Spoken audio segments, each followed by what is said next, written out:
Oh wow, that's amazing. That is amazing. Jeez, that's awesome actually. Which ones of these haven't you seen before? Not many, I wouldn't imagine. The Aero, is that Super Sport, the silver, the golden green one.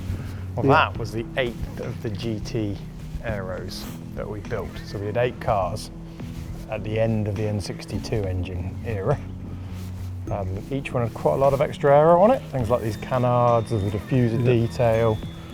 And when this car was first designed, the Series 5 Aero, this version was designed first. So we wanted to combat a lot of lift that was on the vehicle and some of the drag, so the high sort of lip in the tail. And I love those louvers on the... These louvers, they weren't actually so much about getting air out of the arches and more detaching it from the wing, same with the side ones. Yeah. We had a real good sales success. We didn't need to do this car, but then we thought it would be fitting for the last 8. And this was the 8th of the 8th. It's really racy looking, isn't it?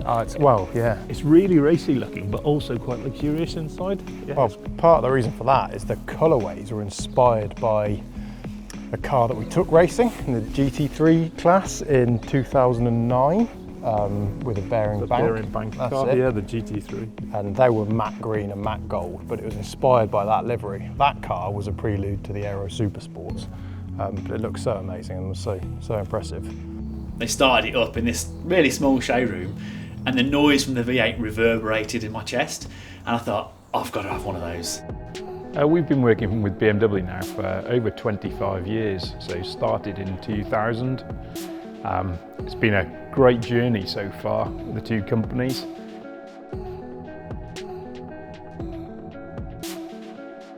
So today we have a number of cars that are powered by BMW engines. The Plus 4 is found in the US market, it's powered by the B46 engine. The European, rest of world and UK Plus 4s are powered by the B48 engine. The B58 engine is found in our Super Sport, our new flagship. It's also found in the Midsummer and a number of cars over the coming years.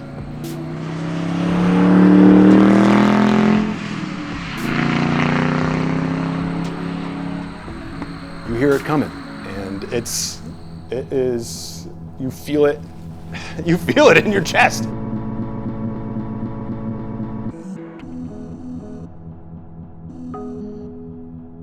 Well, when I joined the company in 1985, the Plus 8 was still a very successful car, selling really, really well. And I think it got better and better actually, because Rover improved the V8 engine. So that there was a certain point, it went 3.9 litre, 4 litre, and 4.5 litre. I think the 4 litre was perhaps the sweetest spot, but essentially they weren't going to continue building it into the millennium. So after about 2004, the engine was simply going to be discontinued. And in the 90s, in spite of the good sales, I was really worried. I really thought, my goodness, we're going to lose our 8-cylinder flagship car.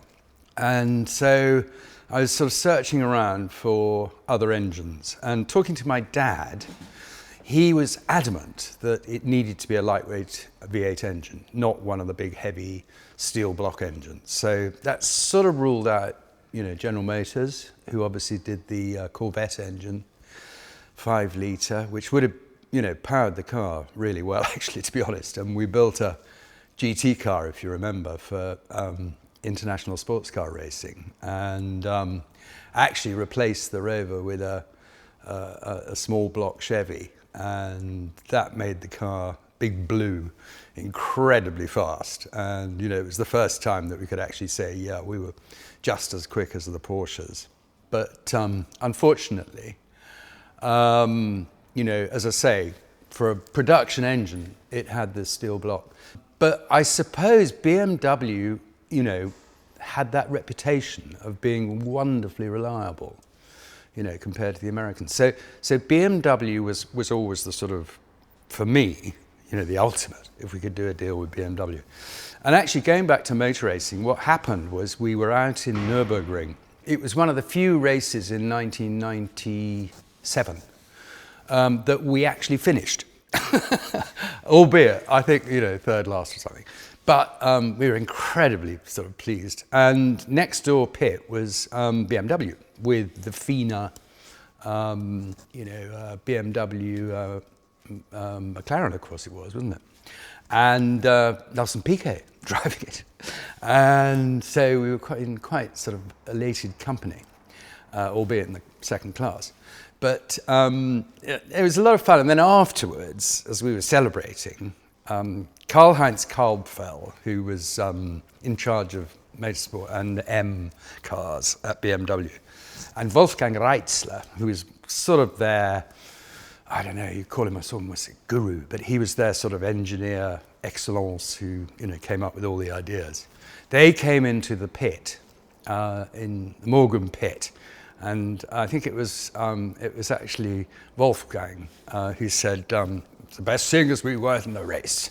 Second best thing, you'll finish. Karl-Heinz Kalbfell was a very, very warm bear of a man. And I immediately said, look, you know, is there any chance at all of having a BMW V8? Because obviously we need a production V8 that is going to replace the Rover. And he said, Charles, I think about it. And I think 3 weeks later, he came here. He came to Morgan, met my father, met me, and you know, my father was on board as well, and we both said, look, we'd love the engine if it's possible. He said, right, I see what I can do. And 6 months later, we had a contract.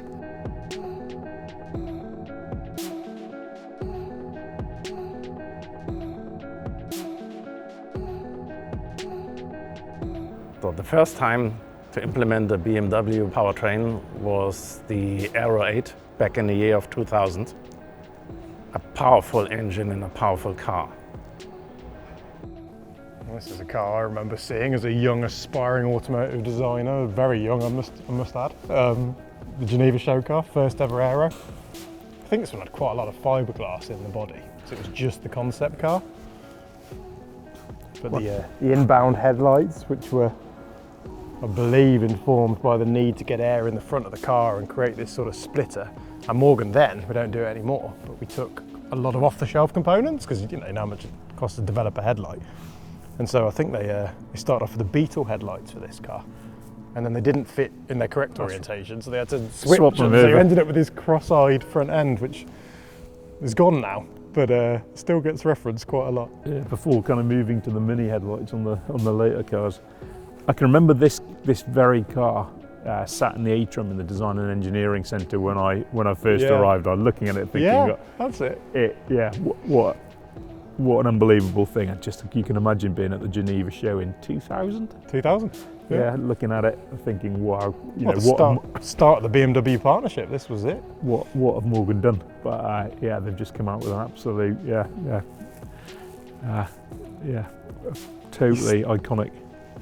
You see that next to a Plus 4, you can only imagine the effect this had on the factory and the world when Morgan was making the Plus 4 and then this came along. Initially, all of the prototypes looked like a conventional Morgan. So they looked like a very fat Morgan. And they had a one-piece bonnet that you could take off and the whole thing came off. And it's actually, I thought, quite a good-looking car. I mean, you know, to be honest, it was actually quite funny because nobody really understood what was under the bonnet. And as I say, to take the bonnet off, you needed two people and was quite a palaver. But we did the notorious Gumball Rally. We did it twice, actually, Chris and I, in the prototype, Aero, with the bonded aluminium chassis. And what was actually great fun was, of course, there were, you know, your typical sort of, you know, wide boy sort of, supercar owners. And they'd sort of, we were going through the south of France, actually, and we were going through all the tolls, motorway tolls. And these Ferraris would sort of, you know, be in the next door toll, and we'd be sort of sitting there trying to pay. And, I vividly remember, it wasn't the top Ferrari, but it was a sort of, you know, one of the mid-engine ones. And we absolutely left it in the weeds, and he was really trying hard, up to about 150. And sorry, I shouldn't say that because I think we're motorway speed limits in them, but you know, obviously, that was only a short burst. But essentially, and it was MPH, not KMH. But no, I mean, the amusing thing was afterwards, they said, what the bloody hell have you got in that Morgan? And of course we couldn't tell them, so that was good fun. The proportion of this car is virtually the same as the proportion of this car, and that's because this was born of the same reasons. This took the classic shape and added efficiency to it, which is exactly what the Aero was doing. I just love the Super Sport. It'd be fun to back these two on the track outside. Yeah, just see, because that's really where the work's been done underneath. But I know that one definitely wouldn't see which way this one had gone. So the B58 is quite a characterful engine. Not only does it propel the car down the road very, very quickly, but also it's quite a sonorous engine. So you get like the turbo spool up, you hear the whoosh, you hear the real induction sound. It's more induction than exhaust as a car, but alongside that push in the back and that real shove in the back, you get a real kind of sound of progress as the engine just gulps in as much air as it possibly can. It's actually quite an interesting engine, and it makes an interesting effect for our cars, and it's something our customers tell us they enjoy.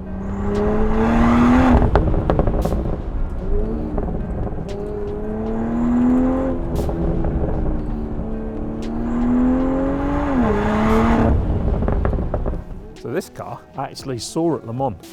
Did you? 2004, I was there. Really? I didn't know that, really? I was there with my friends, yeah.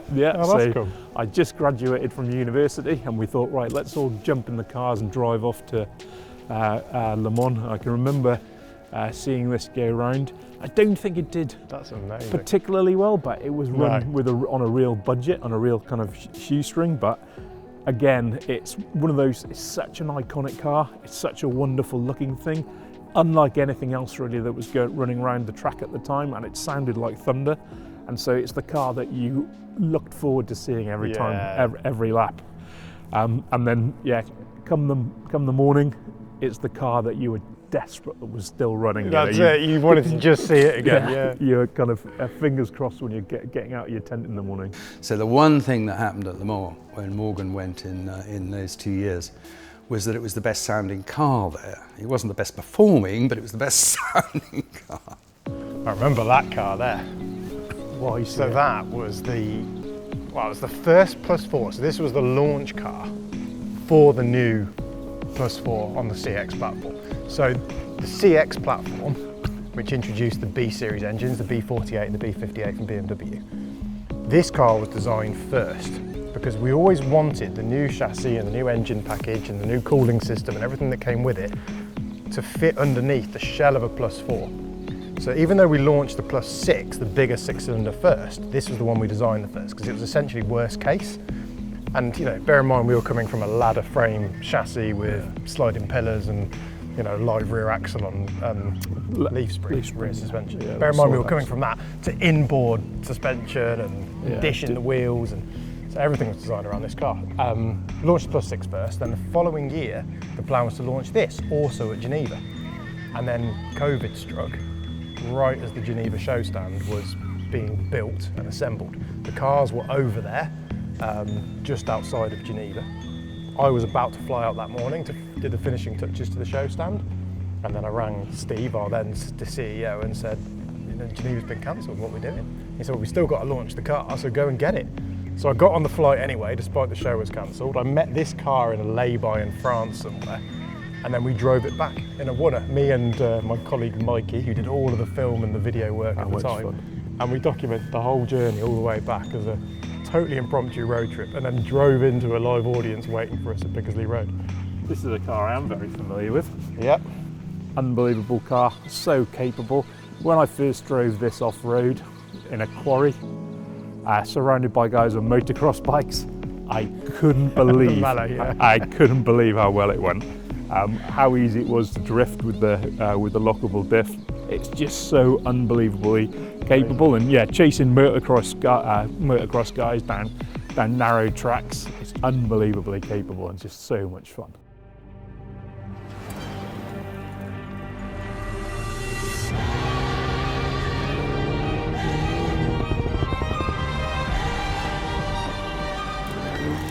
Morgan was the first completely independent operator to be allowed to use a BMW engine, particularly a top engine, because the V8 obviously had won prizes for being the best, most efficient engine in the world. And it was a huge feather, in our cap, and started a process of about 2.5 years of intensive development together with BMW, which took place in Munich, it took place in Miramas down in the south of France. We ended up in Granada in Spain doing exactly the same thing as they do for hot weather testing. The only bad thing about it was that we had to stop motor racing because we couldn't afford to do both. Morgan have always bought their own engines, and it makes sense really for a small manufacturer. So if you take a company of the size of BMW, maybe some 30,000 engineers, Morgan less than 30 engineers, it's really difficult for a small company and it requires enormous resources to successfully pull off something like an engine program. Absolutely. I believe in combustion engine, or to develop a combustion engine is quite a big thing. It's extremely cost intensive in these days with all the emission requirements. You turn the very, very big wheel. So here at BMW, we really take all the engineering know-how of decades of development and put them into really state-of-the-art performance engine that meets regulatory requirements. And we take all that pain of that development of small companies like Morgan, so they can have the best-in-class engines without all the development costs. Not only do we have these beautiful bodies, but underpinning it, we have one of the most fabulous powertrains that money can buy. So I think it's something, for us, it's a strategy that we hope will fare well into the future, and it's one that we intend to stick to. But Karl-Heinz Kampfeld was a great supporter, to be honest. And I think, in terms of the political ramifications, was absolutely essential to get the BMW board to agree to supply a little company like Morgan, which, arguably for them was a bit of a high-risk strategy, considering what they wanted to be known for was, ultimate reliability. What does this one weigh compared to a Plus 4? Is it a little lighter then? It's quite a bit lighter, yeah. So it's about 800 kilos, I think. Yeah, and the guys have developed it really, really well. So it's a real machine. And yeah, very, very, very competitive. I mean, Aeromax is just Aeromax, isn't it? It's just a stunning machine. For me, personally, this kind of represents the start of my life at Morgan. I arrived as a student as this had been sort of conceptualised and it was just going into production. And Matt Humphreys, who penned the car initially, was the first ever designer at Morgan, only 2 years before me. I then joined and, like I said, helped bring it forward into production. But no, my first taste of Morgan was, it's not what you think it is. They make cars like this, the side exit exhaust and the lines and the drama, and it totally repositioned the brand, to be honest. It did so much good that we're still, building off now. Aeromax, it really is a milestone in our history. Stunning car. Still gives me goosebumps. If you don't love something like that, if you don't love that car, you got problems. We've formed a really good partnership after some teething issues. I think Morgan and BMW, although both automotive companies, operate in different ways. But it turned out we had some abbreviations on a schematic. BL standing for blue, not black. And so we had some misunderstandings, and the plan was not in color. It was printed out black and white. So some guy approached me and said, Daniel, can you help me in finding the black wire? And I say, no, it's blue. But just the fact that they are able to work with us and develop their processes to support us, and we're able to manage the other way as well. Obviously BMW have very strict processes that we need to comply to, and we have our own processes that we need to follow to ensure engines arrive on time and are developed and signed off cars and all the way through the whole processes. So the fact that they are, I don't know how many tens of thousands of people strong and we're 200 strong, is just phenomenal really. So it's it's mind-bending actually when you think about it, the size of us and the size of them, and it actually is a really nice partnership, and it just seems to work.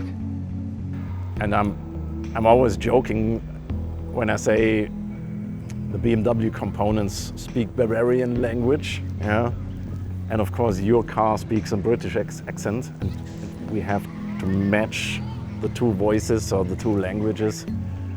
And this was the GTR. This was another great special project. A lot of fun for us. Very hairy-chested. You have to And be to be honest, hairy-chested. this was just exercising purely the skills that we've got in-house. This was just about, you know, coming to the factory and having an experience whereby you can totally customise your vehicle. Every one of these louvers, the side impressions, the winglets, the sills, the diffuser even on the back, and the front splitter. Not terribly practical being so low to the road, but all of that was hammer formed aluminium with no significant tooling, just guys hammering away. And again, sounded like nothing else. Yeah, This got the unbelievable. slash cut sharp tip pipes on the back. Yeah, there you go. Oh yeah, it's live.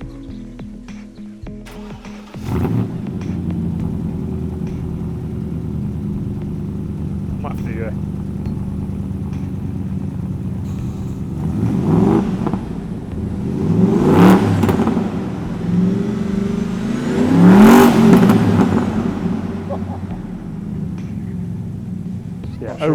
I'm not sure we'd get away with it nowadays. But only had a very brief ride in one of these things, but unbelievable. The memory, the memory of that sound will live with me. interesting, this Midsummer's here. This was, I believe, the only red one.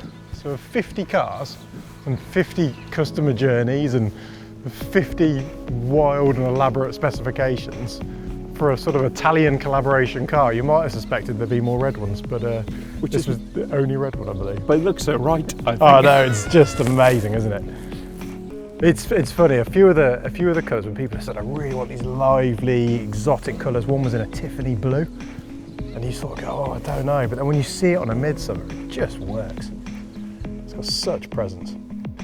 We were obsessing with the guys in Pininfarina as well about getting the right millimetre radius property of these creases. So they didn't look really sharp and off the moment, but they didn't look too soft. But it wasn't just to get it right for this car, these were the sort of same patterns to be used on Supersport. And it was actually the definition of Supersport that was informing Midsummer, and the discussions around some of these parts now, and to sort of see them here just reminds you of those design journeys you go on. I'm working with Dave Young in the wood shop to try and develop this wood, to develop this concept where you get all the continuity of the wood all the way around the car. And then having to fit every set of woods to every individual car, because that was the amount of stick we got in design for giving this sort of gap condition. Usually we have the overlap panels, so when it moves, you hide a few sins, but we had all these super tight 4mm shut lines everywhere. It certainly is worth it. It's a proper showstopper wherever it goes. I think my overall, looking back, you know, as they say, sort of cliche, I think my overall feeling is that the BMW Alliance made a complete change to the way Morgan and Morgan engineers and dealers and the engineers here at the factory worked. And it was a massive increase in terms of sophistication, quality, to be honest, speed, because the Aero was a very, very fast car. So in terms of the tie-up, for me, it's perhaps one of the greatest achievements that I was involved in my career. Go on then, John. Yeah. One set of keys, what are you going to take home? Oh no. That is really difficult. I'm not often lost for words, but it is really difficult. It's going to be between too difficult. I'm not going to answer that. Probably the best way, I think.